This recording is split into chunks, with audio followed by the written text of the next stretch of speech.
এই দেখো বন্ধুরা, এটা কি গাছ দেখতে পাচ্ছ? এটা হচ্ছে বাসক পাতা গাছ।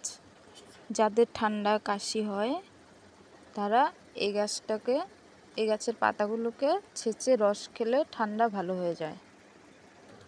আজকে আমি এই পাতা দিয়ে একটা সিরাপ বানাবো। ঠান্ডা কাশির জন্য খুবই উপকার এই সিরাপ।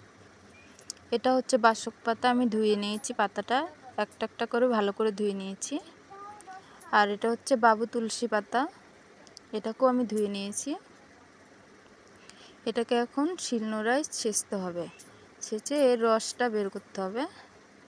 এখানে আমি তাল মিছরি, আদা, গোলমরিচ আর লবঙ্গ এই সব উপকরণ দিয়েই বানাবো সিরাপটা। এখানে আমি এখন এগুলোকে ছেঁচে নেব, ছেঁচে এর রসটা বের করব। এ দেখো ছেঁচে নিয়েছি, আর আদাটা বেটে দিয়েছি। আর এখানে লবঙ্গ আর গোলমরিচটা আলাদা রেখেছি। এখন আমি জল দিয়ে এটাকে সেদ্ধ করে নেব, সেদ্ধ করে এর রসটাকে বের করে নেব। ভালো করে এটাকে সেদ্ধ করতে হবে। সেদ্ধ আমি বসিয়ে দিয়েছি।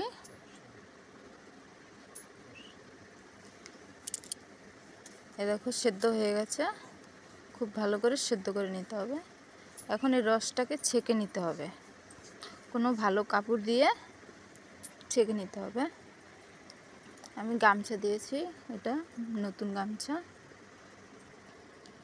এখন এটা দিয়ে ছেঁকে নেব। আমি এটা একা একা করতে পারছি না বলে প্রভাতের বাবা আসলো, আমাকে একটু হেল্প করলো। তাছাড়া এটা অনেক গরম, আমি এমনিতেই এটা চিপড়াতে পারবো না, এত গরম।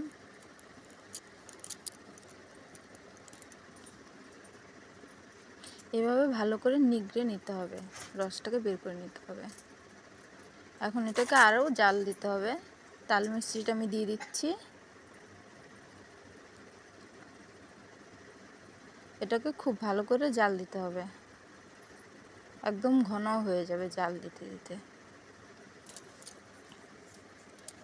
আঠা আঠা ভাপ হবে, তাহলে এটাকে 2 মাস পর্যন্ত রেখে খেতে পারবে, অসুবিধা নেই, নষ্ট হবে না। আর গোলমরিচ লবঙ্গটাও দিয়ে দিচ্ছি। এই দেখো অনেকটা ঘন হয়ে গেছে, দেখলে কত ঘন হয়েছে।